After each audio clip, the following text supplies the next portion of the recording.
Press करत असताना ज्यावेळेस माझं दूध जळालं, त्यावेळेस मला हे कळालं, की आपलं आज दिवसभरात काहीच खरं नाहीये.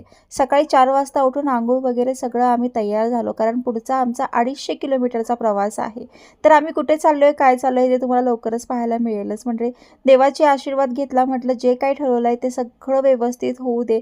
इतका स्ट्रेस मला आला होता. गणपती बाप्पा मोरया, मंगलमूर्ती मोरया. 5 वाजता ठरवलं आणि 6:30ला घराच्या बाहेर पडलो. सचिननी महादेवाचे दर्शन घेतले. सापुत्रा घाटमध्ये लागलेला जो ट्रॅफिक होता त्यामुळे थोडंसं स्ट्रेस आलं. सचिन म्हटला, थोडासा वेळ मी विश्रांती घेतो. महाराष्ट्राची बाउंड्री क्रॉस करून आम्ही आता पुढे लागलेलो आहोत मुंबई हायवेला. घरातून चहा पिऊन निघालो होतो. मुंबई हायवेला लागलो. सचिनला म्हटलं, चला आता कुठेतरी थांबूया, नाश्ता करूया. तर एका हॉटेलला थांबलो. हॉटेल खूप सुंदर होतं, परंतु डोशाचा अनुभव इतका घाणेरडा आला की 250ला डोसा पण खायला चव अजिबात नाही. लोकेशनला पोहोचले 2.5 तास लेट. ह्याचा पुढचा पार्ट तुम्हाला लवकरच पाहायला मिळेल.